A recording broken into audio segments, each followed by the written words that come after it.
అందరికీ నమస్కారం. నేను విజయ్ కుమార్‌ని మాట్లాడుతున్నాను. నేను ప్రస్తుతం డాక్టర్ బూర్గుల రామకృష్ణారావు ప్రభుత్వ కళాశాలలో రాజనీతి శాస్త్ర ఉపన్యాసకునిగా పనిచేస్తున్నాను. ఈరోజు ఆధునిక రాజనీతి శాస్త్రానికి ఒక అద్భుతమైన గ్రంథాన్ని అందించిన, అలాగే అద్భుతమైన భావాలను అందించిన ఒక కొత్త రాజ్య అవతరణ సిద్ధాంతానికి పునాదులు అని చెప్పొచ్చు, లేకపోతే ఒక సిద్ధాంతం అని కూడా చెప్పుకోవచ్చు, రూపొందించిన థామస్ హాబ్స్ గురించి ఈరోజు మనము తెలుసుకోబోతున్నాం. ఈరోజు మనం తెలుసుకోబోయే ఆయన థామస్ హాబ్స్. అయితే థామస్ హాబ్స్ గురించి ఈరోజు ముఖ్యంగా మనం తెలుసుకోవాల్సిన అంశాలు ఏంటంటే, ఆయన సామాజిక ఒడంబడిక సిద్ధాంతం, అందులో భాగంగా ముఖ్యంగా మనము మానవ స్వభావం, ఆయన ప్రాకృతిక వ్యవస్థపై చెప్పిన అంశాలు, మానవ స్వభావంపై, ప్రాకృతిక వ్యవస్థపై, సార్వభౌమాధికారాన్పై, అలాగే స్వేచ్ఛపై, వ్యక్తి స్వేచ్ఛపై, అలాగే ఇలాగా ఆయన చెప్పిన భావాలను, వీటన్నిటిపై కూడా, ఈ వ్యక్తి స్వేచ్ఛపై కావచ్చు, వీటిపై చెప్పిన ఈ భావాలన్నిటిని గురించి కూడా మనము ఈరోజు తెలుసుకునే ప్రయత్నం, ఇంకా మనము ఈ సిద్ధాంతంలో మనం చర్చించుకుంటున్న కొద్దీ అందులో ఉండే అంతరంగిక భావాలన్నీ, అనేకం విషయాలను గురించి మనము ఈరోజు చెప్పుకునే ప్రయత్నం చేద్దాం. ఇంకా ముందుగా ఆయన జీవిత విశేషాలు ఏంటి అనేది, జీవిత విశేషాల గురించి చూద్దాం. ఒకటి, ముఖ్యంగా క్రీస్తు శకం 1588వ సంవత్సరంలో, క్రీస్తు శకం 1588వ సంవత్సరము వెస్ట్ పోర్ట్, ఇది బ్రిటన్ లో ఉంది. ఇక్కడ ఆయన ఒక మధ్యతరగతి కుటుంబంలో జన్మించడం జరిగిందనమాట. తరువాత ఈయన తన పాఠశాల విద్యను పూర్తి చేసుకున్న తర్వాత ఆక్స్ఫోర్డ్ లో కొంతకాలం చదువుకున్నాడు. తర్వాత అక్కడ మధ్యలోనే ఆపేసి తర్వాత కేంబ్రిడ్జ్ విశ్వవిద్యాలయంలో బిఏ పట్టాను కూడా తీసుకోవడం కూడా జరిగిందనమాట. అంతేకాకుండా చిన్నతనంలోనే గ్రీక్, లాటిన్ భాషలను కూడా అభ్యసించడం జరిగింది. ఇక ఆ తర్వాత కైవెండిష్ అనే రాజకుటుంబానికి ఈయన తన విద్యాభ్యాసం తర్వాత విద్యా బోధకుడుగా పనిచేయడం జరిగింది. కైవెండిష్ అనే రాజ్య వంశానికి, ఆయన కుటుంబ సభ్యులందరికీ కూడా, ఆయన కుటుంబ సభ్యులకు జీవితాంతం ఆయన విద్యా బోధన చేయడం జరిగింది. ఈ విషయం మనము గుర్తుపెట్టుకోవాల్సిన అవసరం ఉంది. ఎందుకంటే ఇది ఆయన యొక్క రచనలను ప్రభావితం చేసింది, ఆయన యొక్క భావాలను ప్రభావితం చేసిందని మనము చెప్పుకోవచ్చు. తర్వాత 1642, 1651వ సంవత్సరంలో మధ్యకాలంలో ఇంగ్లాండ్ లో అంతర్యుద్ధం జరిగింది, సివిల్ వార్ అంటాం. ఇది రాజరికానికి మరియు పార్లమెంటరీ వ్యవస్థకు జరిగిన యుద్ధంగా కూడా మనము చెప్పుకోవచ్చు. ఇది జరిగినప్పుడు ఆయన ఫ్రాన్స్ కి వెళ్ళిపోవడం జరిగింది. యుద్ధం, ప్రాణం భయంతో ఫ్రాన్స్ కు వెళ్ళడం జరిగింది. అక్కడే ఆయన ఉండడం జరిగింది. ఆ తరువాత 1661లో మళ్ళీ ఆయన తిరిగి ఇంగ్లాండ్ కు రావడం జరిగింది. ఎందుకంటే ఆయన పోప్ కు కూడా వ్యతిరేకంగా, అంటే ఈయన ఎందుకు ఫ్రాన్స్ కి వెళ్ళిపోయాడు అంటే, ముందు కొంచెం మనం చెప్పుకోవాల్సిన అవసరం ఉంది. ఎందుకు వెళ్ళిపోయాడంటే ఫ్రాన్స్ కి, ఈయన మనందరికీ తెలుసు, రాజకుటుంబానికి బోధకుడుగా, విద్యా బోధకుడుగా పనిచేయడం జరిగింది. కాబట్టి ఈయన రాజరికాన్ని సమర్థించాడు. ఈయన ఇందాక మనం చెప్పుకున్నట్టుగా దానికి దీనికి సంబంధం ఉందని చెప్పాను కదా, అందుకనే రాజరికం మీద సాఫ్ట్ కార్నర్ ఉందన్నమాట. రాజరికాన్ని సమర్థించడం జరిగింది. మరి అక్కడ రాజరికానికి పార్లమెంటరీ వ్యవస్థకు మధ్యలో జరుగుతున్న ఈ సివిల్ వార్ లో ఈయన ప్రాణానికి ముప్పు ఉండొచ్చనే భయంతో ఈయన మరి ఫ్రాన్స్ కి వెళ్ళిపోవడం జరిగింది. మళ్ళీ 1661వ సంవత్సరంలో తిరిగి వెళ్ళి కొంచెం శాంతియుత పరిస్థితులు రావడంతో బ్రిటన్ కి రావడం జరిగింది. అక్కడ 5వ చార్లెస్ ఆస్థానంలో కొంతకాలం పనిచేయడం జరిగింది, కానీ అంత ఎక్కువ కాలం లేదు, 2 నెలలనే చెప్పుకోవచ్చు. మళ్ళీ తర్వాత ఈయన తర్వాత ఏంటంటే రాజకీయాలలో జోక్యం చేసుకోను అనే చేసుకోకూడదు అనే ఒక ఒక ఆంక్షతోటే 1661 సంవత్సరంలో అయినా బ్రిటన్ కు రావడం జరిగింది. ఆంక్ష దాన్ని అంగీకరించడం వల్లనే రావడం జరిగింది. కొంతకాలం పనిచేసినప్పటికీ కూడా ఇంకా ఆయన రాజకీయాలకు కొంచెం దూరమైంది. రచనల మీద ఆయన కాన్సన్ట్రేట్ చేయడం, ఏకాగ్రతను సాధించడం జరిగింది. తరువాత అంటే మధ్యలో ఫ్రెంచ్ లో కూడా, ఎందుకంటే ఫ్రెంచ్ పోపుకు కూడా ఆయన వ్యతిరేకంగా తన భావాలను వెల్లడించడం వల్ల ఫ్రెంచ్ దేశం నుంచి కూడా మళ్ళీ 1661లో రావడానికి కారణం అది కూడా అనమాట. 1661లో బ్రిటన్ కి మళ్ళీ తిరిగి రావడానికి కారణం ఏంటంటే అది కూడా కారణం. ఫ్రెంచ్ లో పోప్ కి వ్యతిరేకంగా మాట్లాడడం వల్ల ఫ్రెంచ్ నుంచి బహిష్కృతమై ఇక్కడికి రావడం, మళ్ళీ ఇంగ్లాండ్ తన పుట్టిన రాజ్యానికి రావడం జరిగిందనమాట. నిండు దాదాపు 91 సంవత్సరాలు ఈయన చక్కగా జీవించి 1679వ సంవత్సరము డిసెంబర్ 4వ తేదీన ఆయన మరణించడం జరిగిందనమాట. ఇక ఈయన రచనలు చెప్పుకుందాం కొన్ని. ఈయన రచనలు ఏంటి? ఒకటి లెవియథాన్. ఇది చాలా ప్రముఖమైన గ్రంథం. రాజనీతి శాస్త్రానికి ఈయన అందించిన గొప్ప గ్రంథం ఏంటంటే ఇదే అనమాట. 1651వ సంవత్సరంలో ఈయన లెవియథాన్ అనే గ్రంథాన్ని ఫ్రాన్స్ దేశంలోనే ఉన్నప్పుడు రాశాడు. ఇది చాలా అద్భుతమైన గ్రంథము. దీనిలో అనేక విషయాలు తెలుస్తాయి.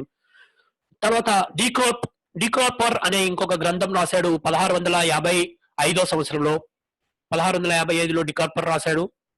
1600 డిహోమిన్ అనే గ్రంథం రాశాడు 1658వ సంవత్సరంలో. తర్వాత డిసివి 1642లో రాయడం జరిగింది. తర్వాత ద ఎలిమెంట్స్ ఆఫ్ లా అనే గ్రంథం 1640వ సంవత్సరంలో కూడా ఈయన రచించడం జరిగిందనమాట. ఇది కాకుండా హోమర్ రచించిన ఇలియడ్ ఒడిస్సీ అనే గ్రంథాలను కూడా ఆంగ్లంలోకి అనువదించడం కూడా జరిగిందనమాట. దీనికి గ్రీకు లాటిన్ భాషల్లో ఆయన మంచి ప్రావీణ్యం ఉంది కాబట్టి తర్జుమా చేయడం అనేది ఆయనకి పెద్ద విద్య ఏమీ కాదనమాట. ఈ విధంగా అనేక గ్రంథాలను కూడా ఆయన రచించడం జరిగింది. అలాగే వాటిని తర్జమా చేయడం కూడా జరిగింది అని మనము చెప్పుకోవచ్చు. ఇక ఇప్పుడు మనం చూడాల్సిన ఆయన సిద్ధాంతంలోనికి వెళ్లే ముందు మనం ఒక అన్నిటికన్నా ముఖ్యమైనది చూడాల్సింది ఏంటంటే సమకాలీన పరిస్థితులు. మనం ఎప్పుడు చెప్పుకుంటాం, ఒక రాజనీతి తత్వవేత్తను ఎప్పుడూ కూడా సమకాలీన పరిస్థితులు ఎప్పుడూ కూడా ప్రభావితం చేస్తూనే ఉంటాయి. చాలా మంది ఆయా పరిస్థితులను సమర్థిస్తూ తమ సిద్ధాంతాలను రూపొందిస్తారు. కొంతమంది వాటికి వ్యతిరేకంగా తమ సిద్ధాంతాలను రూపొందిస్తారు. ఇక్కడ మన థామస్ హాబ్స్ తన యొక్క సిద్ధాంతాలను ఆనాటి పరిస్థితులను బలపరిచే విధంగా, ఆనాటి రాజరిక వ్యవస్థను బలపరిచే విధంగా ఉన్నాయని మాత్రం చెప్పడంలో ఎటువంటి సందేహం లేదు. సరే, ఒకటి అందులో మనకి ఆనాడు ఎలా ఉండేనంటే, మీకు ఇందాక చెప్పాను, స్టూవర్ట్ రాజుకు పార్లమెంటుకు మధ్య ఒక అంతర్యుద్ధం జరుగుతూ ఉంది. ఇది అతన్ని చాలా తీవ్రంగా ప్రభావితం చేసింది అని మనము చెప్పవచ్చు అనమాట. ఆ సివిల్ వార్ అనేది ఆయన్ని, అంటే ఈ అస్థిరత్వం అనేది మనకు కనిపిస్తుంది. యుద్ధం ఎప్పుడైతే జరుగుతుందో ఒకవేళ అది ప్రత్యక్ష యుద్ధం క్షమించండి, ప్రత్యక్ష యుద్ధం కావచ్చు, పరోక్ష యుద్ధం కావచ్చు, ఏ యుద్ధం జరిగినా కూడా అది ఆ రాజకీయ అస్థిరతకు దారితీస్తుంది. అటువంటి పరిస్థితులను ఈయన గమనించడం జరిగింది స్టూవర్ట్ రాజవంశానికి పార్లమెంట్ కి మధ్య జరిగిన అంతర్యుద్ధంలో. అలాగే ఆ కాలంలో ప్యూరిటన్ అనే క్రైస్తవ శాఖ ఒకటి ఏర్పడి అది మరి మత సంస్కరణ ఉద్యమానికి నాంది ఆ కాలంలో బ్రిటన్ లో జరుగుతోంది. అంటే ఆ కాలంలో, అంటే అది అనేక దేశాల్లో మత సంస్కరణ ఉద్యమాలు జరుగుతున్న సందర్భంలో బ్రిటన్ లో కూడా ప్యూరిటన్ మత విప్లవం అని చెప్పొచ్చు, ప్యూరిటన్ మత విప్లవం అని చెప్పొచ్చు, అది జరుగుతూ ఉందన్నమాట. ఇది కూడా ఆయనను ప్రభావితం చేసింది తన రచనల్లో అది మనము గమనించవచ్చు. అలాగే రాజకీయ అస్థిరత, ఇందాక నేను చెప్పాను కదా, ఒక పక్క మతము ఉద్యమాలు, ఒక పక్క అంతర్యుద్ధాలు జరిగినప్పుడు ఖచ్చితంగా రాజకీయ స్టెబిలిటీ, అంటే పొలిటికల్ స్టెబిలిటీ అనేది ఎప్పుడు ఉండదు, పొలిటికల్ ఇన్స్టెబిలిటీ ఉంటుంది. అటువంటి ఇన్స్టెబిలిటీ ఉంది. అందుకనే ఆయన ఏమన్నాడంటే, ఇటువంటి రాజకీయ అస్థిరతలు, ఇటువంటి అరాచక పరిస్థితులు ఉండకుండా ఉండాలంటే నిరపేక్షమైన రాజరికమే సరి అయినది అని ఆయన చేత ఈ పరిస్థితులు పలికించాయని మాత్రం మనము సిద్ధాంతీకరించాయి ఆయన చేత అని చెప్పి మనము చెప్పక తప్పదన్నమాట.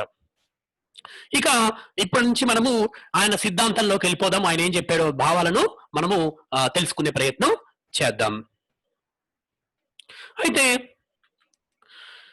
మానవ స్వభావం, ఆయన చర్చ మానవ స్వభావంతో కొనసాగుతుంది. దాదాపు ఆయన రచించిన లెవియదాన్ అనే గ్రంథంలో 11 అధ్యాయాలు మానవుని స్వభావం గురించి తెలుపుతాయి. అందుకని దీనిని ఆఫ్మెన్ అని కూడా అంటారు ఈ 11 అధ్యాయాలని. సో ఈ విధంగా ఆయన మానవ స్వభావాన్ని గురించి ఏ విధంగా చర్చించాడు అనేది ముందుగా మనము తెలుసుకునే ప్రయత్నం చేద్దాము. ప్రకృతి, ఆయన ఉద్దేశంలో ప్రకృతి మానవులను సమానంగా సృష్టించింది. మరి సమానంగా సృష్టించుంటే మరి శారీరకంగా మానసికంగా భేదాలు ఉన్నాయి కదా అని మనకి డౌట్ రావచ్చు. దానికి ఆయన ఇచ్చిన జస్టిస్ ఏంటంటే, ఆయనకు చెప్పేది ఏంటంటే, మానవుణ్ణి ప్రకృతి సమానంగానే సృష్టించింది. ప్రతి వ్యక్తి కూడా తన ఆత్మరక్షణ కోసం పాటుపడతాడు. శారీరకంగా బలం ఉన్న వాళ్ళు శారీరక శక్తితో ఇతరులను ఎదిరిస్తారు. మానసికంగా బలం ఉన్న వాళ్ళు, కొంతమందికి శారీరకంగా బలం లేకపోవచ్చు కానీ వాళ్ళకి మానసికమైన బలం ఉంటుంది. వారెలాగా ప్రతిఘటిస్తారు ఇతరులను తమ ఆత్మరక్షణ కోసం అంటే తెలివితేటలతో ఆ ప్రతిఘటిస్తారు. కాబట్టి ఇక్కడ మనం ఏం చెప్పుకోవచ్చు అంటే, కొందరికి శారీరకంగా బలం ఉండొచ్చు, కొందరికి మానసికంగా ఉండవచ్చు బలము. ఆ విధంగా ప్రకృతి మానవుణ్ణి సమానంగానే సృష్టించింది.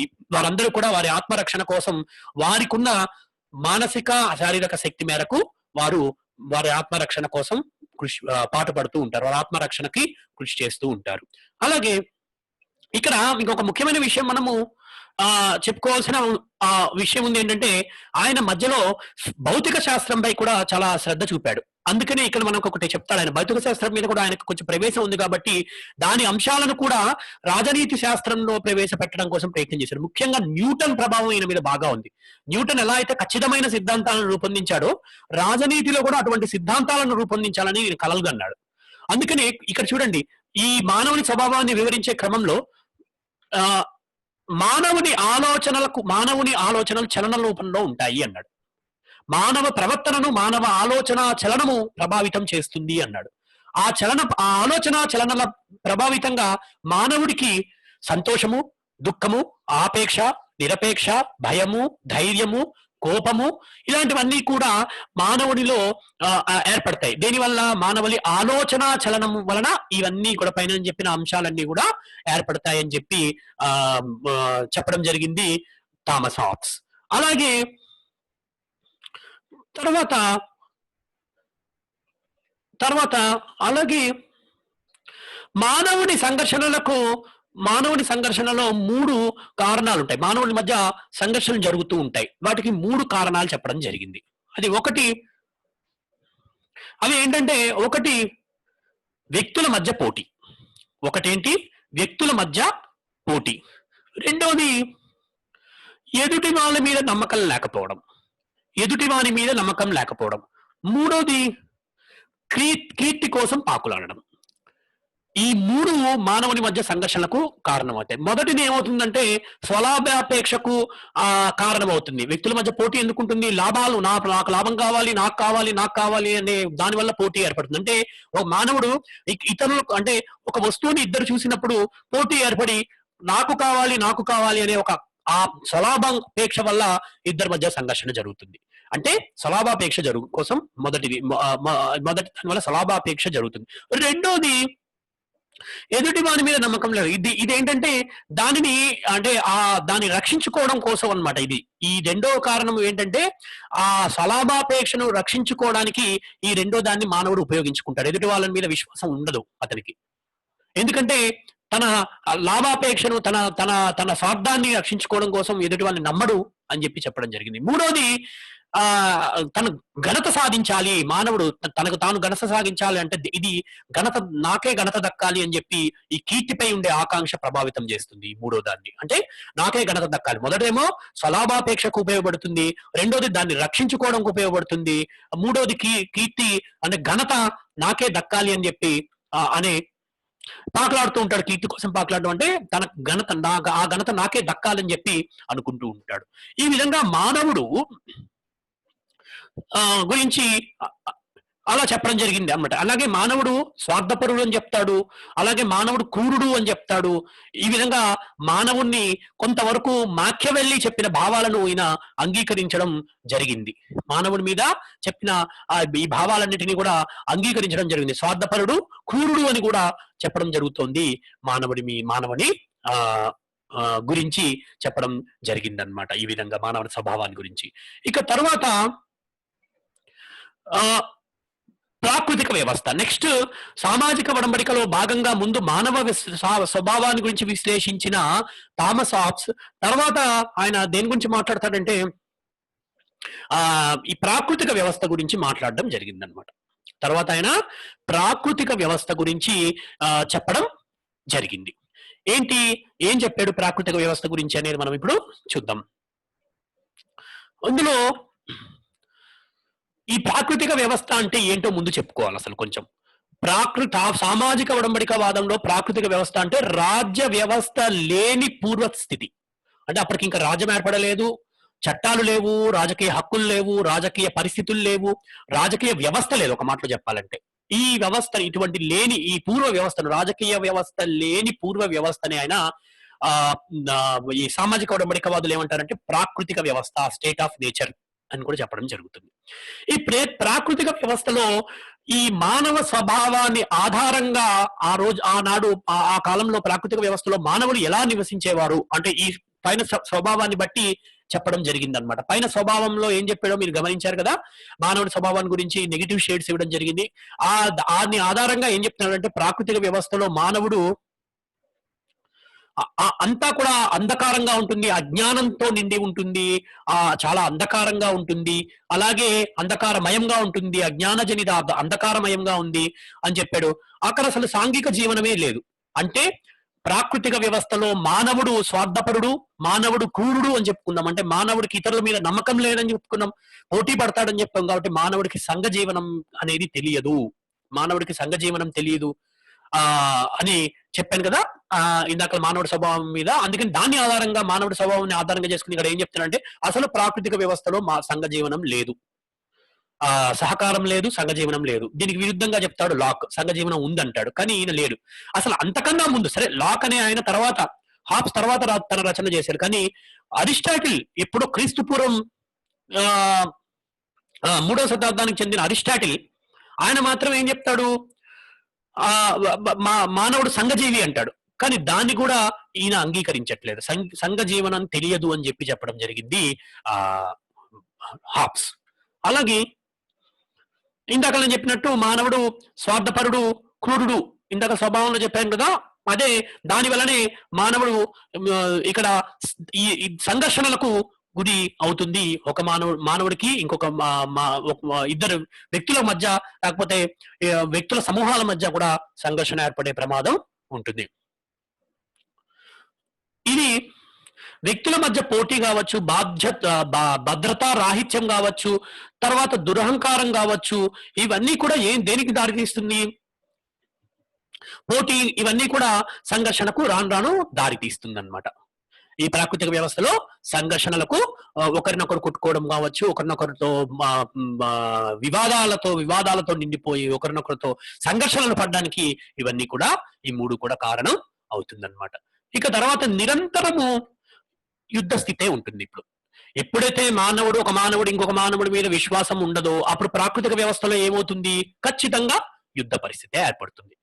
సహజ హక్కులు ఉన్నాయి కానీ వాటి అమలు లేదు అని ఏం చెప్తారంటే సహజ హక్కులు ఉన్నాయి కానీ ఆ సహజ హక్కులు అంటే సహజంగా ఏర్పడిన హక్కులు ఉన్నాయి కానీ వాటి అమలుకు అక్కడ ఏమీ అవకాశం లేదు. ఎందుకంటే అక్కడ తీర్పు చెప్పే న్యాయమూర్తి లేడు, చట్టాలు లేవు, ఒక సార్వభౌమాధికారి లేరు, రాజ్యం లేదు. ఇలాంటి వ్యవస్థలో సహజ హక్కులు అమలు జరగవు అని చెప్పడం జరిగింది. అందుకనే ఇటువంటి అరాచకమైన పరిస్థితులు ఏర్పడ్డాయని చెప్పడం జరిగింది. ఒక విధమైన మత్స్య న్యాయం ఉండేది. అంటే పెద్ద చేప చిన్న చేపని ఎలా అయితే భక్షిస్తుందో ఆ విధంగా బలవంతుని ప్రభావం బలహీనులపై ఉండడం, లేదా ఆటవిక న్యాయం అని కూడా చెప్పుకోవచ్చు. ఆ విధంగా మానవుడు ఒక పశు ప్రవృత్తితో ఒక మృగంలాగా సంపద, కీర్తి, తన యొక్క సంపదకు పట్ల, కీర్తిని పట్ల, తర్వాత తమ కోరికల పట్ల ఆకర్షితులవ్వడం, ఇవి మాత్రమే ఉన్నాయి మానవుడికి. అందువలన ఇలాంటి నిరంతర యుద్ధ పరిస్థితులు ఏర్పడడం జరిగిందని చెప్పడం జరిగింది థామస్ హాబ్స్ ప్రాకృతిక వ్యవస్థను గురించి. ఇక తర్వాత మనం చర్చించాల్సిన అంశం ఏంటంటే సామాజిక ఒడంబడిక. తర్వాత మనం చర్చించాల్సిన ముఖ్యమైన అంశం ఏంటంటే సామాజిక ఒడంబడిక. ఈ సామాజిక ఒడంబడిక అయితే మానవుడి గురించి ఒక విషయం ఏం చెప్తాడంటే ఆయనకి ఆ మానవుడి గురించి మూడు విషయాలు, ఒక ముఖ్యమైన విషయం కూడా చెప్తారు. ఏంటంటే మానవుడికి హేతు ఉంటుంది, వివేకం ఉంది. అందుకని ఆయన అటువంటి చీకటి అజ్ఞానాంధకారం నుంచి బయటపడాలి, ఆ ప్రాకృతిక వ్యవస్థ నుంచి బయటపడాలని చెప్పి మానవులు అందరూ అనుకోవడం జరుగుతుంది. దాని మూలంగానే సామాజిక ఒడంబడిక ఏర్పడుతుంది అని చెప్పడం కూడా జరిగింది. ఈయన ద ఎలిమెంట్స్ ఆఫ్ నేచర్ అనే గ్రంథంలో 19 సహజ న్యాయ సూత్రాలను గురించి చెప్పడం జరిగింది. అందులో ఒకటి రెండు ఇంపార్టెంట్ ఏంటంటే మనకి సంబంధించిన సామాజిక ఒడంబడిక వరకు సంబంధించి మనం గుర్తుపెట్టుకోవాల్సింది ఏంటంటే, ఒకటి ఆయన శాంతికి, మానవుడు శాంతిని కోరుకుంటాడు. ఒకవేళ అది సాధ్యం కానప్పుడు మాత్రమే యుద్ధం ద్వారా దాన్ని సాధించాలని అనుకుంటాడు. అలాగే రెండోది ఏమనుకుంటాడంటే, తనకు ఇతరులు తమ హక్కులను వదులుకోవడం ద్వారా తనకు స్వేచ్ఛ లభిస్తుంది, లభించినట్లుగానే తాను కూడా ఆ విధంగా హక్కులను వదులుకోవాలి, శాంతి కోసం, స్వేచ్ఛ కోసం అని అనుకుంటాడు. ఇది అంతా వదులుకోవాలి అని చెప్పి సహజ న్యాయం చెప్తుంది అని చెప్పడం జరిగింది. ఒక వ్యక్తి ఇతరుల యొక్క అధికారాలు, హక్కుల త్యాగం వల్ల తాను ఎలా స్వేచ్ఛ పొందుతాడో తాను కూడా అలాగే ఇతరుల కోసం హక్కును అంటే ఆ విధంగా చెయ్యాలి, ఆ విధంగా హక్కులను తన యొక్క అధికారాలను వదులుకోవాలి అని చెప్పి సహజ న్యాయ సూత్రం, రెండో సహజ న్యాయ సూత్రం చెప్తుంది అనమాట. అంటే ఇక్కడ మరి మనకు అనుకోవచ్చు, మరి మానవుడు ఇతరుల కోసం ఆలోచించాడు కదా, తన స్వార్థపరుడు కదా. ఇక్కడ మానవుడు ఏమనుకుంటున్నాడో చెప్పండి. సహజ న్యాయ సూత్రాలు ఆ విధంగా ఉన్నాయి, సహజ న్యాయ సూత్రాలు ఆ విధంగా ఉన్నాయని మాత్రం చెప్తున్నాడు. ఆ విధమైన సూత్రాలు అయితే ఉన్నాయి, ఆ సూత్రాలు అయితే అమలు లేవు, కానీ ఆ సూత్రాలు ఉన్నాయి, సహజ న్యాయ సూత్రాలు ఆ విధంగా ఉన్నాయి. వాటిని ఆధారంగా తీసుకుని మానవుడి కొంచెం వివేకాన్ని ఉపయోగించి ఇంతకు ముందున్న ఏమీ అమలు లేని ఒక సంఘర్షణాత్మకమైన ప్రాకృతిక వ్యవస్థ నుండి బయటపడాలని చెప్పి ఈ సహజ న్యాయ సూత్రాలను ఆధారంగా చేసుకుని ఈ విధంగా ఆయన ఒక ఒడంబడికను చేసుకోవడానికి మానవులు ముందుకు రావడం జరుగుతుంది.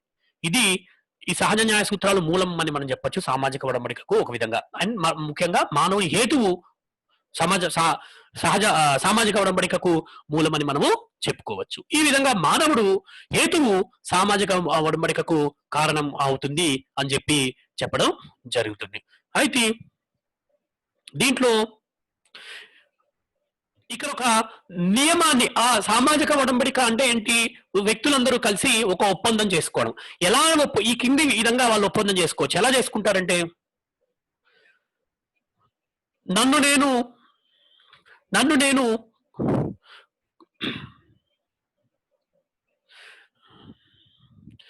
నేను కాపాడుకోవడానికి నా హక్కులను నేను ఒక వ్యక్తి లేదా ఒక సమూహానికి ఇవ్వడం జరిగింది.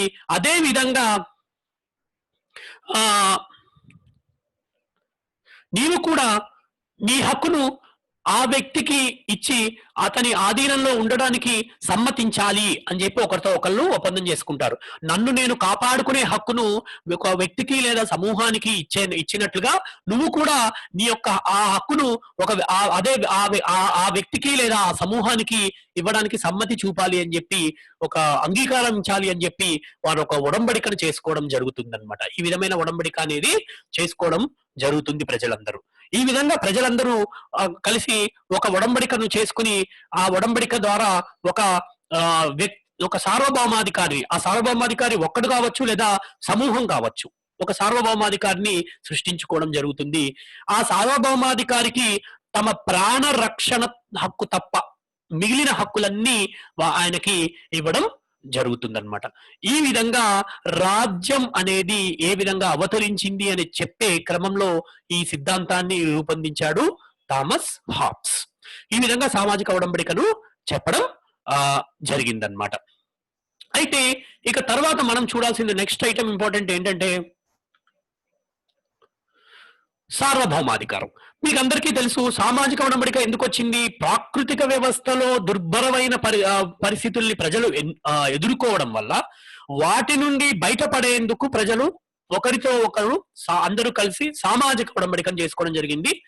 అది ఎలా చేసుకున్నారు, దాన్ని అంటే ఏ విధమైన అంగీకారాన్ని వాళ్ళు తెలియజేయాలని అనుకున్నారో కూడా మీకు నేను ఇందాకలా హాబ్స్ ఏ విధమైన అంగీకారాన్ని వాళ్ళు ఆ విధంగా చేసుకుని ఉంటారు అని ఊహించాడు. ఇదంతా ఊహాతీతం, ఇది ఎవరికి తెలియదు. ఈ విధంగానే చేసుకున్నారా, అసలు సామాజిక ఒడంబడిక జరిగిందా లేదా అనేది మనకి తెలియదు. థామస్ హాబ్స్ ఊహించిన విషయం అనమాట ఇదంతా. ఆ విధంగా జరిగి ఉండవచ్చు ఆ విధంగా రాజ్యం ఏర్పడింది, ఆ విధంగా సార్వభౌమాధికారం ఏర్పడింది అని చెప్పి చెప్పడం కోసం రూపొందించిన సిద్ధాంతం అన్నమాట. సో ఆ విధంగా తమ హక్కులన్నింటినీ, ఒక్క ప్రాణరక్షణ, జీవించే హక్కు తప్ప మిగిలిన హక్కులన్నింటినీ కూడా ఆ సార్వభౌమాధికారికి ఆ సార్వభౌమాధికారి ఒక్కరు కావచ్చు, లేదా కొంతమంది వ్యక్తుల సమూహం కావచ్చు, ఎవరైనప్పటికీ వాళ్ళకి బదిలీ చేసి దారాదత్తం చేయడం వల్ల సార్వభౌమాధికారి జనించడం జరుగుతుంది. అంటే సార్వభౌమాధికారి రావడానికి మూలం సామాజిక ఒడంబడిక, సార్వభౌమాధికారి అవతరించడానికి మూలము సామాజిక ఒడంబడిక. ఇక అయితే ఇక్కడ ఒక ముఖ్య విషయం చెప్పుకోవాలి.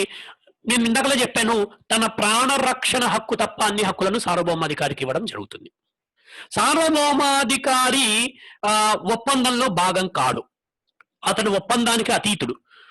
ఎందుకంటే సార్వభౌమాధికారి ఎందుకు వచ్చాడు? ఒప్పందం వీళ్ళు చేసుకోవడం వల్ల సార్వభౌమాధికారి వచ్చాడు. సార్వభౌమాధికారి ఒప్పందం చేసుకోలేదు, ప్రజలందరూ ఒప్పందం చేసుకుని ఒక సార్వభౌమాధికారిని సృష్టించుకున్నారు. కాబట్టి ఆయన వీళ్ళకి ఈ ఒప్పందంలో భాగం కాడు. అలాగే సార్వభౌమాధికారికి నిరంకుశమైన అధికారాలు ఉంటాయి. ఆయన ఆజ్ఞయే శాసనము, ఆయన ఆజ్ఞని ఎవరూ ధిక్కరించరాదు. ఎందుకంటే ఆయన ఏం చేసినా కూడా ప్రజల సంక్షేమం కోసమే, ప్రజలను రక్షించడం కోసమే చేస్తాడు కనుక ఆ విధంగా ఆయన ఆ నిరంకుశత్వాన్ని ఆ విధంగా ఆయన అర్థం చేసుకోవాలని చెప్పి చెప్పడం జరిగింది. అంటే ఆయన నిరంకుశంగా వ్యవహరించినా కూడా అది ప్రజా సంక్షేమం కోసమే అవుతుంది అని చెప్పి చెప్పడం జరిగింది థామస్ హాబ్స్. అలాగే ఇంకొక ముఖ్యమైన విషయం కూడా చెప్పడం జరిగింది. ఆయన నిరంకుశంగా వ్యవహరించడం వల్ల భాగంగా నిరంకుశంగా వ్యవహరించడంలో భాగంగా ప్రజలను శిక్షిస్తాడు. అంత మాత్రాన అతను అది కూడా రాజ్య సంక్షేమం కోసమే. సార్వభౌమాధికారి ప్రజలను శిక్షించే అధికారం కలిగి ఉంటాడు, అది ఎందుకోసం? దండించే అధికారం కలిగి ఉంటాడు. ఎందుకు? వీరందరినీ కాపాడే బాధ్యతని ఒక ఒప్పందం ద్వారా సార్వభౌమాధికారికి ఇచ్చాం కాబట్టి, మరి ఆ సార్వభౌమాధికారి ప్రజల్ని కాపాడే అంశంలో, ప్రజలను కాపాడడంలో భాగంగా కొందరిని శిక్షించవలసి వస్తుంది తప్పు చేస్తే. సో ఆ విధంగా దాన్ని అర్థం చేసుకున్నాడు థామస్ హాబ్స్. అంటే ఇక్కడ సార్వభౌమాధికారి నిరపేక్షమైనది,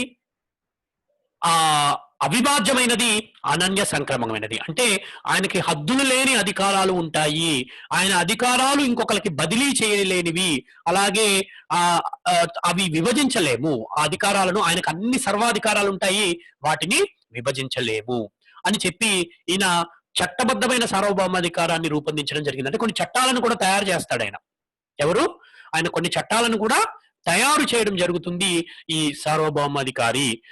అంటే అందుకనే ఈయన చట్టబద్ధమైన లాక్ జాన్, ఈ తర్వాత వచ్చిన లాక్ ఏమో రాజకీయ సార్వభౌమాధికారాన్ని, ఆ తర్వాత రూసో ప్రజా సార్వభౌమాధికారాన్ని గురించి చెప్పారు. ఈయన మాత్రం చట్టబద్ధమైన సార్వభౌమాధికారాన్ని గురించి చెప్పడం జరిగింది అనమాట. ఈ విధంగా అబ్సల్యూట్ పవర్స్, అబ్సల్యూట్ సావరిన్ అంటాం. అంటే నిరపేక్షమైన సార్వభౌమాధికారిని ఈయన సమర్థించడం జరిగింది. ఈ విధంగా అన్ని హక్కులు, అన్ని పవర్స్ ఆయనకి ఇవ్వడం జరిగింది. ఎందుకంటే ప్రజలను రక్షించే క్రమం కోసం, ప్రజలను రక్షించాలంటే, ప్రజలను కాపాడాలి అంటే ఆ విధంగా అలాంటి హక్కులు ఇవ్వాల్సిన అవసరం ఉందనే విషయాన్ని మనము గుర్తుపెట్టుకో. అలాంటి హక్కులను ఇవ్వడం జరిగింది సార్వభౌమాధికారికి అని మనము గుర్తుపెట్టుకోవాలి. ఎందుకు అలా చేశాడంటే, నేను ఇందాక చెప్పాను, ఆనాడు ఆయనను ప్రభావితం చేసిన సివిల్ వార్, అంతర్యుద్ధం, ఆనాటి రాజకీయ అస్థిరత, వీటన్నిటికీ పరిష్కారం ఒక నిరపేక్షమైన రాజరికమే. నిరపేక్షమైన అధికారాలు కన్నా ఒక బలమైన సార్వభౌమాధికారి మాత్రమే దీన్ని పరిష్కరించగలడు, ఇలాంటి సమస్యలు రాకుండా అని తీవ్రంగా నమ్మాడు. కాబట్టి ఈ సిద్ధాంతాన్ని ఆయన రూపొందించడం జరిగిందనమాట. ఇక తర్వాత మనం ఇందులో భాగంగా ఇంకా ఆయన చెప్పిన ఒక విషయం ఏంటంటే, ప్రభుత్వ వర్గీకరణ. సార్వభౌమాధికారి గురించి చెప్తూనే అందులో భాగంగా ఆయన ప్రభుత్వాలను కూడా వర్గీకరించే ప్రయత్నం చేశాడు. అవి మనందరికీ తెలిసింది: రాజరికము, ప్రజాస్వామ్యము, కులీన పాలన.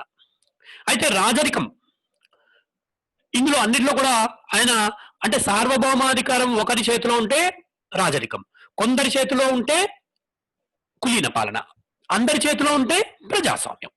అంటే సార్వభౌమాధికారం ఎంతమంది చేతిలో ఉంది అనే ఆధారంగా ఈ 3 రకాల వర్గీకరణ, ప్రభుత్వ వర్గీకరణ చేయడం జరిగిందనమాట. ఇందులో ఆయన రాజరికమే నిరపేక్షమైన అంటే హద్దులు లేని అధికారాలున్న రాజరికాన్ని ఆయన సమర్థించడం జరిగిందనమాట. ఈ విధంగా రాజరికాన్ని ఆయన ఆ సమర్థించడం మనము గమనించవచ్చు. కాబట్టి ఈ నిరపేక్షమైన రాజరికం ఉన్న ప్రభుత్వాన్ని ఆయన ఈ నేను మళ్ళీ రిపీట్ చేస్తున్నాను, ఎందుకు ఆయన సమర్థించాడంటే అప్పుడు ఆయన అనుభవించిన అస్థిరతను ఎదుర్కోవాలంటే ఈ నిరపేక్షమైన రాజరికమైన ప్రభుత్వమే మంచిది అని చెప్పి ప్రజాస్వామ్య పార్లమెంటరీ ప్రజాస్వామ్య అప్పట్లో పార్లమెంటరీ ప్రజాస్వామ్యానికి రాజరికానికి మధ్య సంఘర్షణలో ఆయన రాజరికాన్ని సమర్థించాడు. మరొక కారణం ఏంటంటే ఈయన రాజకుటుంబంతో ఉన్న సాన్నిహిత్యం కూడా. ఈ విధమైన సిద్ధాంతాన్ని చేయడం గల మరొక కారణం ఏంటంటే ఆయన రాజ్య కుటుంబంతో ఉన్న సాన్నిహిత్యం కూడా ఆయన చేత ఈ పనిని చేయించిందని, ఈ విధమైన సిద్ధాంతాన్ని రూపొందింపజేసిందని చెప్పడంలో ఎటువంటి సందేహం లేదన్నమాట. ఇక మీకు ఇందాక చెప్పినట్టు రాజరికమే అత్యున్నతమైనదని చెప్పడం జరిగింది. ఇక తర్వాత మనం చెప్పుకోవాల్సిన ఆయన చెప్పిన సామాజిక ఉమ్మడిక భాగంలో ఇంకొక అద్భుతమైన ఒక ముఖ్యమైన సిద్ధాంతం ఏంటంటే స్వేచ్ఛా సిద్ధాంతం. స్వేచ్ఛా సిద్ధాంతం.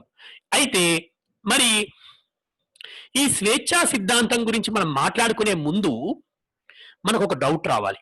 మరి ఒక పక్క ఆయన నిరపేక్ష రాజరికాన్ని సమర్థిస్తే ఇక స్వేచ్ఛ ఎక్కడ ఉంటుంది అని. కానీ మనం అర్థం చేసుకోవాల్సిన విషయం ఏంటంటే ఆయన ఒక విధంగా ఆయన చెప్పిన సిద్ధాంతాన్ని మనము బాగా పరిశీలిస్తే ఆయన ఒక వ్యక్తి శ్రేయోవాదిగానే కనిపిస్తాడు. థామస్ హాబ్స్ వ్యక్తి శ్రేయోవాది అంటే వ్యక్తి స్వేచ్ఛను కోరుకునేవాడు అని మనకి అర్థమవుతుంది. ఎందుకు అంటే ఇక్కడ మనం చూడాల్సింది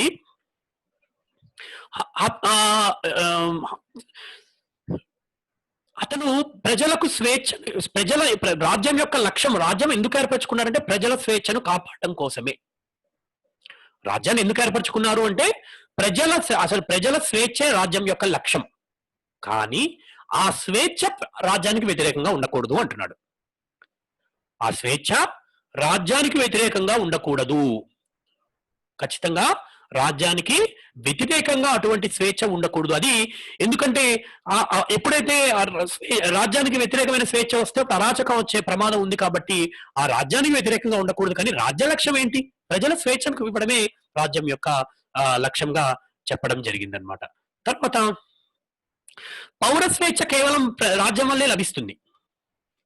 ఈ సహజ న్యాయం ద్వారా లభించాల్సిన హక్కులు ఇవన్నీ కూడా ఆనాడు చట్టాలు అవి లేకపోవడం వల్ల హక్కులు ఉన్నప్పటికీ కూడా అవి అమలు కాలేదు. నేను మీకు ఇందాక ప్రాకృతిక వ్యవస్థలో అదే చెప్పాను, సహజ హక్కులు ఉన్నాయి కానీ అవి అమలు కాలేదు. కానీ ఎప్పుడైతే చట్టం ఏర్పడుతుందో, ఎప్పుడైతే సార్వభౌమాధికారి అవతరిస్తాడో అప్పుడు ఈ యొక్క ప్రజలకు ఈ సమాజంలో, ఈ పౌర సమాజంలో అంటే ఈ రాజ్యంలో, ఈ ప్రభుత్వంలో లేదా రాజ్యంలో ఏమేర్పడుతుందంటే ఈ ప్రభుత్వం వల్ల ఒక ఉడంబడిక ద్వారా ఏర్పడిన సార్వభౌమాధికారి ద్వారా ప్రజలకు పౌర స్వేచ్ఛ లభిస్తుంది. కాబట్టి ఈ నిరపేక్షమైన రాజరిక వ్యవస్థను ఏర్పరచుకోవడం ద్వారా ప్రజలు తమ స్వేచ్ఛను కొనసాగించుకోవచ్చు. నిజమైన పౌర స్వేచ్ఛ అనేది సహజ న్యాయంకి సంబంధించిన లో ఇమిడి ఉన్న పౌర స్వేచ్ఛ ప్రజలకు, అంటే ఆ స్వేచ్ఛ ఈ పౌర సమాజంలో ప్రజలకు లభిస్తుందని చెప్పడం జరిగింది అని చెప్పడం జరిగింది థామస్ హాబ్స్. అలాగే రాజ్యం అనేది ఎందుకుంది? వ్యక్తి ప్రయోజనాలను నెరవేర్చడం కోసం. ఎందుకు వీళ్ళు ఉడంబడిక చేసుకున్నారు? వ్యక్తి ప్రయోజనాల కోసమే కదా, వ్యక్తి ప్రయోజనాలు నెరవేర్చుకోవడం కోసమే కదా. కాబట్టి మరి అది వ్యక్తికి వ్యతిరేకంగా ఎందుకుంటుంది? వ్యక్తి ప్రయోజనాలను నెలకొల్పడం కోసమే రాజు ఉంటాడు. రాజు తన అధికారాలన్నింటినీ దేనికోసం ఉపయోగించాలి? రాజ్యం ఎందుకు ఉంటుంది? రాజ్యం ఎందుకు ఏర్పడింది? ప్రజల యొక్క స్వేచ్ఛను కాపాడడానికి, ప్రజల యొక్క ప్రయోజనాలను పరిరక్షించడానికి. సో ఈ విధంగా వ్యక్తి ప్రయోజనాలను పరిరక్షించడం కోసమే రాజ్యం ఉంది, దానికి వ్యతిరేకంగా అయితే కాదు. కాబట్టి మరి అలాంటప్పుడు అది రాజ్యాన్ని అంటే నిరపేక్ష రాజరికం గురించి చెప్పినప్పుడు కూడా ఆయన ఏం చెప్తారు? రాజ్యం ఎందుకు ఉండాలి? వ్యక్తి ప్రయోజనాల కోసమే. అందుకనే ఆయన ఏం చెప్తాడంటే వ్యక్తి ప్రాణ ఆస్తి అనేవి ఈ రెండూ కూడా రాజ్య లక్ష్యాలు. వ్యక్తి యొక్క ప్రాణాన్ని, ఆస్తిని కూడా కాపాడాల్సిన బాధ్యత ఎవరికి ఉంది? రాజ్యానికి ఉంది. ఇవి ఉన్నప్పుడు వ్యక్తికి స్వేచ్ఛ ఉంటుంది కదా, ఇవి ఉన్నప్పుడు వ్యక్తికి స్వేచ్ఛ ఉంటుంది కదా. కాబట్టి ఇవి కాపాడబడాలి, ఇవి కాపాడడానికే రాజ్యం ఉందని చెప్పి. అలాగే వ్యక్తి కుటుంబము, ఆర్థిక విషయాలు, కుటుంబము, వ్యక్తిగత విషయాల్లో రాజ్య ప్రమేయం ఉండకూడదు అని చెప్పారు థామస్ హాబ్స్. ఇన్ని విషయాలు చెప్పినప్పుడు అతన్ని వ్యక్తి శ్రేయవాది అనడంలో ఆశ్చర్యం లేదు కదా. నిరపేక్ష రాజరికాన్ని సమర్థించాడు వాస్తవమే, కానీ అది పరమార్థం అదేంటి, దాని అంతరార్థం ఏంటి అంటే అది వ్యక్తి ప్రయోజనాలను కాపాడడం కోసమే. అందుకనే వ్యక్తి ఆర్థిక వ్యవహారాల్లో గాని, వ్యక్తి కుటుంబ వ్యవహారాల్లో గాని, వ్యక్తిగత విషయాల్లో గాని రాజ్యం జోక్యం చేసుకోకూడదు అని కూడా చెప్పడం జరిగింది. అంతేకాదు ఆయన సార్వభౌమాధికారి గురించి ఒక మాట చెప్పినప్పుడు,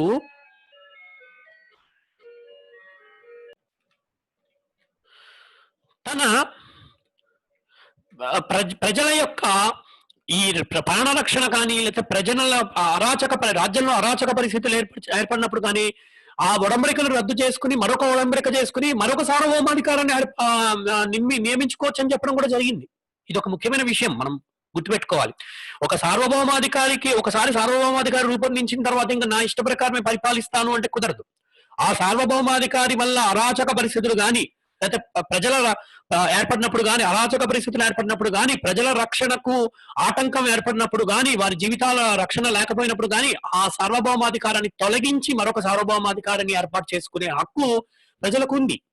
ఆ విషయాన్ని కూడా థామస్ హాబ్స్ చెప్పడం జరిగింది. ఈ విషయాలన్నిటినీ మనం గమనించినట్లయితే ఆయన ఒక వ్యక్తి శ్రేయోవాది, ఆయన వ్యక్తి స్వేచ్ఛకు ప్రాధాన్యతనిచ్చిన వ్యక్తిగా మనం చెప్పక తప్పదన్నమాట. ఇక తర్వాత నెక్స్ట్ మనం చెప్పుకోవాల్సిన ముఖ్యమైన అంశం ఏంటంటే ఇక విమర్శ. ఆయన ఓకే ఇవన్నీ చెప్పాడు, బానే ఉంది, కానీ మరి ఏ రాజనీతి అంశం పైన, ఆ మాటకొస్తే ఏ సిద్ధాంతం, రాజనీతి సిద్ధాంతమే కాదు, ఏ సిద్ధాంతం పైన అయినా సరే కొన్ని విమర్శలు కూడా ఉంటాయి. మంచి ఉంటుంది, చెడు ఉంటుంది. కాబట్టి మనం కొంతమంది ఇతర రాజనీతి తత్వవేత్తలు కావచ్చు, ఇతర ప్రముఖులు కావచ్చు, ఈ యొక్క సిద్ధాంతాలని సిద్ధాంతాన్ని, ఈయన భావాలని విమర్శించడం జరిగింది. అవేంటో కూడా ముందు చూద్దాం. ఒకటి ఆయన పరిశీలించిన పద్ధతి అనేది ఆమోదయోగ్యం కాదు. ఆయన పరిశీలించిన పద్ధతి అనేది ఆమోదయోగ్యంగా లేదు అని చెప్పి చాలా మంది రాజనీతి శాస్త్రవేత్తలు చెప్పడం జరిగింది. ఇంకొకటి నేను ఇందాక చెప్పినట్టుగా ప్రాకృతిక వ్యవస్థ అనేది ఒక ఊహాజనితమైనది, ఒక కల్పితము. దీనిలో ఇది నిజంగా జరిగింది అని చెప్పి చారిత్రక ఆధారాలు ఏమీ లేవు.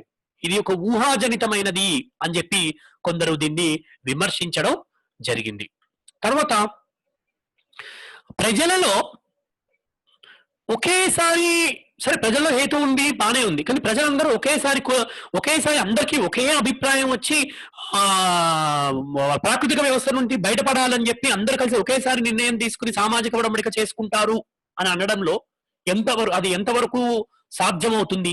ఇది సాధ్యమేనా? మానవులందరికీ ఒకేసారి అలాంటి ఆలోచన వస్తుందా అనే ఒక సందేహాన్ని కూడా కొంతమంది రాజనీతి తత్వవేత్తలు, అంటే ఒకేసారి ప్రజలందరికీ చైతన్యం ఏర్పడి దాని ద్వారా ఒడంబడిక జరుగుతుంది, ఒకేసారి రాజకీయ చైతన్యం ప్రజల్లో కలగడం ద్వారా సామాజిక ఒడంబడిక జరుగుతుంది అని చెప్పడం ఎంతవరకు సమంజసం అని చెప్పి మరి కొంతమంది విమర్శించడం జరిగింది. ఇక తర్వాత సార్వభౌమాధికారి ఒడంబడికలో భాగస్వామి కాడు అనేది ఎంతవరకు సమంజసం? అసలు ఒడంబడిక అంటే ఏంటి? ఇద్దరి మధ్య జరిగే ఒక ఒప్పందం, రెండు పార్టీల మధ్య, ఇద్దరి మధ్య జరిగే ఒక పార్టీ అంటే రాజకీయ పార్టీలని కాదు, ఇద్దరి సమూహాల మధ్య కావచ్చు, ఇద్దరి వ్యక్తుల మధ్య కావచ్చు, జరిగే ఒక ఒప్పందం. మరి ఇందులో సార్వభౌమాధికారిని ఒక ఒడంబడికలో భాగం చేయకుండా చేస్తే అది ఒడంబడిక ఎలా అవుతుంది?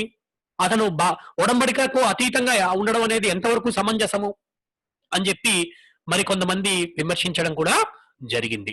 అలాగే తర్వాత మనము ఇంకా మనం చూసుకోవాలంటే ప్రాకృతిక వ్యవస్థలో మానవులు సౌగ హక్కులను అనుభవించారు అంటే అనుభవించారంటే ఉన్నాయి, కానీ అవి సరైన విధంగా అమల్లో లేవు. అవి సరైన విధంగా లేవు. సారీ. సహజ హక్కులు అనేవి సరి అయిన విధంగా లేవు. సహజ హక్కులు అనేవి అంటే అమలులో లేవు, ఉన్నాయి. హక్కులైతే ఉన్నాయి, ప్రజలు ఉన్నవారు కొంతమంది అనుభవించారు, కొంతమంది అనుభవించలేదు. కానీ అవి ఒక ఒక పద్ధతి ప్రకారం అమల్లో లేవు అని మాత్రం చెప్తున్నాడు ఎవరు, హాబ్స్. అసలు కొంతమంది ఏమంటున్నారంటే, అరే అసలు సమాజమే లేదు, ప్రభుత్వమే లేదు, చట్టాలే లేదు, సహజ హక్కులు ఉండడం ఏంటి అని కొందరు విమర్శించారు. అంటే దీనికి చాలా వాదనలు ఉన్నాయి. అంటే కొంతమంది ఇలా విమర్శించారు, హక్కులు, చట్టాలును సమాజము, చట్టాలు ఇవన్నీ లేకుండా హక్కులు ఎలా ఉంటాయి అసలు అని చెప్పి కొంతమంది విమర్శించారు. కానీ మరికొంతమంది ఏమంటారంటే, లాక్ లాంటి వాళ్ళు, హక్కులు అనేవి సమాజ చట్టాల ద్వారానే రావు, కొన్ని పుట్టుకతోనే వస్తాయని కొంతమంది. సరే, ఏ వాదన ఉన్నప్పటికీ కూడా ఇది కూడా ఒక విమర్శగా మనం చెప్పుకోవచ్చు. అరే హక్కులు అనేవి చట్టం ద్వారానే వస్తాయి కదా, మరి ఈ ఆ చట్టాలవి లేనప్పుడు సహజ హక్కులు ఎలా అనుభవిస్తారు ప్రజలు అని చెప్పి కొంతమంది విమర్శ చేయడం జరిగింది. నిరపేక్షమైన రాజరికాన్ని సమర్థించారు. అసలు మనం గమనించాల్సిన విషయం ఏంటంటే, ఇంగ్లాండ్ లో ఈయన 1651లో లెవియథాన్ రాశాడు, థామస్ హాబ్స్. అంటే దాదాపు 36 సంవత్సరాలు, 37 సంవత్సరాలు, అంటే 1688లో మహా విప్లవం జరిగి పార్లమెంటరీ ప్రజాస్వామ్య పునరుద్ధరణ, పార్లమెంటరీ ప్రజాస్వామ్య కొత్త రూపంతో ఏర్పడిందని చెప్పచ్చు బ్రిటన్ లో. అది మిగిలిన భారతదేశం లాంటి దేశాలకు కూడా ఆదర్శప్రాయమైంది. దాన్నే మనం ఇప్పుడు అమలు చేసుకుంటున్నాం, పార్లమెంటరీ తరహా ప్రజాస్వామ్య ప్రభుత్వాన్ని. కానీ ఈయన మాత్రం ప్రజాస్వామ్య ప్రభుత్వాన్ని సమర్థించకుండా నిరపేక్ష రాజరికాన్ని సమర్థించడం అనేది చాలా మంది విమర్శించడం జరిగింది. ఇప్పుడు అది ఆధునిక ప్రభుత్వానికి ఇది వర్తిస్తుందా? ఆధునిక కాలంలో అసలు నిరపేక్ష రాజరికం అనేది హద్దులు లేని ఒక సార్వభౌమాధికారిని మనం సమర్థించగలమా అనేది చాలా మంది దీన్ని గురించి ఆలోచించి విమర్శించడం అనేది జరిగిందనమాట. తర్వాత ప్రజల యొక్క రాజకీయ సార్వభౌమాధికారాన్ని గుర్తించలేదు. నేను అదే చెప్పింది ఇందాక, చట్టబద్ధ సార్వభౌమాధికారాన్ని గుర్తించాడు, కానీ ప్రజలకు రాజకీయ సార్వభౌమాధికారం ఉంటుంది అనే విషయాన్ని ఈయన విస్మరించాడని చెప్పి కొంతమంది విమర్శించడం జరిగిందనమాట. తర్వాత రాజ్యానికి ప్రభుత్వానికి మధ్య వ్యత్యాసాలను గుర్తించలేదు. ఈ విషయాన్ని కొంతవరకు లాక్ గుర్తించాడు. లాక్ రాజ్యానికి ప్రభుత్వానికి మధ్య వ్యత్యాసాలను గుర్తించాడు, కానీ హాబ్స్ మాత్రం రాజ్యానికి ప్రభుత్వానికి మధ్య వ్యత్యాసాన్ని ఈ సామాజిక ఒడంబడిక వల్ల ఏర్పడేది రాజ్యమా ప్రభుత్వమా ఏంటి అనే విషయంలో స్పష్టత ఇవ్వలేకపోయాడని చెప్పి మరి కొంతమంది విమర్శించడం జరిగింది. ఇంకొకటి ఆయన ఏం చెప్పాడంటే, సార్వభౌమాధికారికి అన్ని అధికారాలు ఉంటాయి, సార్వభౌమాధికారి నీతివంతుడు, అతను నీతివంతంగా ప్రవర్తిస్తాడు అని చెప్పడం జరిగింది. ఒక పక్క మానవ స్వభావంలో ఏమో క్రూరుడు అని చెప్పాడు, తర్వాత అవినీతి పరుడు అని చెప్పాడు మానవుడు. సరే, అవన్నీ తప్పించుకోవడం కోసమే ఈ ప్రాకృతిక వ్యవస్థ నుండి బయటపడి ఈ సార్వభౌమాధికారాన్ని ఏర్పరచుకున్నాడు అని. కానీ ఆ సార్వభౌమాధికారి నిజంగానే నీతివంతుడై ఉంటాడా? సార్వభౌమాధికారులు అందరూ నీతివంతులేనా? సార్వభౌమాధికారులు అందరూ నిష్పాక్షికంగా పరిపాలన చేస్తారా అనే విషయంలో మనకి ఎక్కడా కూడా ఆధారాలు లేవు. ఇప్పటికీ కూడా మనం చూస్తున్నాము, మరి పాలకులు అందరూ కూడా నీతి పరులు అని చెప్పలేము, పాలకుల్లో అవినీతి పరులు కూడా ఉండొచ్చు. కాబట్టి అన్ని అధికారాలు ఆయనకే ఇచ్చేసి ఆయన చట్టబద్ధంగా పరిపాలిస్తాడు, ఆయన నీతివంతుడు అని చెప్పి చెప్పడం జరిగింది థామస్ హాబ్స్. దీన్ని కూడా చాలా మంది విమర్శించడం జరిగింది. అది దానికి ఆధారాలు ఏమీ లేవు, దాన్ని ఎలా మనము అంగీకరించగలము అని చెప్పి చెప్పడం జరిగింది. అలాగే మత్స్య న్యాయం అనేది జరిగింది ప్రాకృతిక వ్యవస్థలో. అరాచకమైన వ్యవస్థ ఏర్పడింది, అరాచకమైన పరిస్థితులు ఏర్పడ్డాయి, మత్స్య న్యాయం వల్ల అని చెప్పి. మత్స్య న్యాయం అమల్లో ఉండేది. మత్స్య న్యాయం అంటే చెప్పాను కదా ఇందాక, ప్రాకృతిక వ్యవస్థలో అమల్లో ఉండేది అని. కానీ ఏ దేశంలో మనం గమనించినా కూడా మత్స్య న్యాయం వల్ల అరాచక పరిస్థితులు ఎక్కడా ఏర్పడలేదు. ఈయనేమో మత్స్య న్యాయం వల్ల అరాచక పరిస్థితులు ఏర్పడతాయి అన్నాడు, కానీ ఏ దేశ చరిత్రను చూసినా కూడా మత్స్య న్యాయం వల్ల పూర్తిగా అరాచక పరిస్థితులు ఏర్పడ్డాయని ఎక్కడా కూడా ఆధారాలు లేవు. కాబట్టి ఆ విధంగా ఆలోచించినా కూడా ఇది విమర్శకు గురి అయిందని మనం చెప్పచ్చు. అలాగే మానవ స్వభావాన్ని కూడా, ఈయన మానవ స్వభావాన్ని చిత్రీకరించిన పద్ధతి ఆమోదయోగ్యం కాదు. మానవ స్వభావంపై మొత్తం అనుకూలమైన వాదన లేకుండా మొత్తం ప్రతికూల వాతావరణాన్ని, ప్రతికూలమైన భావాలను చెప్పడం జరిగింది. మానవ స్వభావానికి ఆపాదించడం జరిగింది. కానీ అది ఎంతవరకు నిజమనేది మనము ఆలోచించుకోవాలి. అది దానిపై కూడా కొన్ని విమర్శలు ఉన్నాయి. మానవ స్వభావం అనేది మానవ స్వభావానికి ఇది ఆయన వ్యతిరేకమైన మానవ స్వభావాన్ని చిత్రీకరించాడని కొందరు విమర్శించడం జరిగింది. ఈ విధమైన విమర్శలు ఉన్నప్పటికీ కూడా ఈయన సిద్ధాంతాన్ని మనము పక్కన పెట్టడానికి లేదు. ఈయన సిద్ధాంతానికి చాలా ప్రాధాన్యత కూడా ఉందని చెప్పక తప్పదు. అది ఏంటివంటే, ఉదాహరణకి ఈయన యొక్క రచనలు, ఈయన రచించిన లెవియదాన్ అనే గ్రంథము, లెవియదాన్ అనే గ్రంథము ఆధునిక రాజనీతి శాస్త్ర అజ్ఞులందరికీ కూడా ఎంతో ముఖ్యమైన గ్రంథంగా మనము చెప్పక తప్పదు. అలాగే ఈయన రూపొందించిన సార్వభౌమాధికార సిద్ధాంతం తర్వాత జాన్ ఆస్టిన్ సార్వభౌమాధికార సిద్ధాంతానికి ఒక పునాది వేసిందని చెప్పొచ్చు. ఆయన దాన్ని అభివృద్ధి చేశాడు బాగా ఇంకా సిద్ధాంతాన్ని చెప్పవచ్చు. అలాగే రాజ్యము మానవ నిర్మితం అని చెప్పిన మొదటి వ్యక్తి ఈయనే అని చెప్పి, ఆధునిక రాజనీతి తత్వ విచారంలో రాజ్యం అనేది మానవ నిర్మాణము అంటే బ్రిటన్ లో చెప్పిన తొలి వ్యక్తి ఈయనే అని చాలా మంది ప్రశంసించడం జరిగింది అనమాట. రాజ్యం అనేది మానవ నిర్మితం అని చెప్పాడు అని. అంతే కదా, సామాజిక ఉడంబడిక ద్వారానే కదా రాజ్యం ఏర్పడిందని చెప్పాడు ఈయన. అంటే అది మానవ నిర్మితమే కదా. కాబట్టి రాజ్యం అనేది మానవ నిర్మితము, ఇది భగవంతుడు సృష్టి వల్ల ఏర్పడలేదు అని చెప్పడంలో ఈయన ప్రశంసలను, పలువురి రాజనీతి తత్వవేత్తల ప్రశంసలను అందుకోవడం జరిగింది. అలాగే సార్వభౌమాధికారికి ఒక సిద్ధాంత రూపాన్ని ఇవ్వడం జరిగింది. అంటే సార్వభౌమాధికారి ఎలా ఆవిర్భవిస్తాడు, ఆయనకు అధికారాలు ఎందుకుంటాయి, ఆయన అధికారాలను ఎందుకు మనం అంగీకరించాలి అని ఒక సిద్ధాంత పరంగా చెప్పిన తత్వవేత్తగా ఈయనని మనం అంగీకరించక తప్పదు. అంటే అంగీకరించకపోతే ఏమవుతుంది, ఆయన సార్వభౌమాధికారి ఆజ్ఞలను మనం అంగీకరించకపోతే ఏమవుతుంది, అస్తవ్యస్త పరిస్థితులు ఏర్పడతాయి. ప్రాకృతిక వ్యవస్థలో ఈయన చెప్పిన పరిస్థితులు ఎలా ఉన్నాయో అలాంటి పరిస్థితులు ఏర్పడతాయని మనకు అర్థమవుతుంది ఈ సిద్ధాంతం ద్వారా. కాబట్టి సార్వభౌమాధికారి ఎందుకున్నాడు, ఆయనని ఎందుకు మనం అసలు అంగీకరించాలి, ప్రజలెందుకు ఆయన ఆజ్ఞలను పాటిస్తాడు అనే విషయాన్ని ఒక సిద్ధాంత రూపంలో చెప్పిన వ్యక్తి థామస్ హాబ్స్. అలాగే తన రాజనీతి శాస్త్రానికి శాస్త్ర విలువను ఆపాదించడంలో ఈయన కృషిని మనం మర్చిపోలేదు. ఎందుకంటే ఈయన ఒక శాస్త్రీయ పద్ధతిలో, ఇందాకలే చెప్పాను, తర్కము మరియు భౌతిక శాస్త్రాలను తర్కాన్ని అన్వయించే ప్రయత్నం చేశాడు తన సిద్ధాంతాన్ని వివరించే విషయంలో. అలాగే భౌతిక శాస్త్రాన్ని కూడా, ఆ భౌతిక శాస్త్ర సూత్రాలను కూడా ఈయన తన రాజనీతి సిద్ధాంతానికి ఆపాదించే ప్రయత్నం కూడా చేయడం జరిగింది. తన రాజనీతి శాస్త్ర సిద్ధాంతంలో భౌతిక శాస్త్ర సూత్రాలను కావచ్చు, అంటే తర్కాన్ని కూడా ఆపాదించి తన సిద్ధాంతాలను రూపొందించే ప్రయత్నం చేశాడు. ఇది శాస్త్రీయమైనది కాబట్టి ఇలాంటి సూత్రాల వల్ల రాజనీతి శాస్త్రానికి శాస్త్రీయత చేకూరుతుందని చెప్పి చాలా మంది ప్రశంసించడం జరిగింది ఈయన యొక్క సిద్ధాంతాన్ని. తర్వాత ఈ విధంగా చాలా సేవ రాజనీతి శాస్త్రానికి ఈయన చేయడం జరిగింది. అంతేకాకుండా కారల్ మార్క్స్, ఎంగెల్స్ అనే వీరు కూడా తమ కమ్యూనిస్ట్ సిద్ధాంతాన్ని రూపొందించే క్రమంలో ఈయన కూడా ప్రభావితం చేశారని కొంతమంది రాజనీతి శాస్త్రజ్ఞుల అభిప్రాయం. కాబట్టి ఇంతమందిని ప్రభావితం చేశాడు కాబట్టి మనము ఈ యొక్క చర్చను మనము మ్యాక్సీ చెప్పిన ఈ భావంతో మనము ముగించుకోవచ్చు. మ్యాక్సీ ఏం చెప్పాడంటే,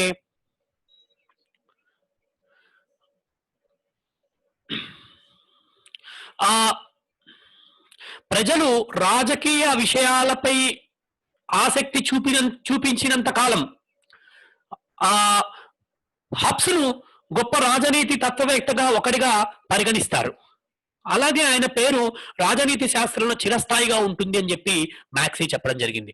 ప్రజలు రాజకీయ విషయాలపై ఆసక్తి చూపినంత కాలము ఈయన సేవలను గుర్తుంచుకుంటారు. అలాగే ఈయన పేరు రాజనీతి శాస్త్రంలో చిరస్థాయిగా నిలిచిపోతుంది అని చెప్పి మ్యాక్సీ చెప్పడం జరిగింది అనమాట.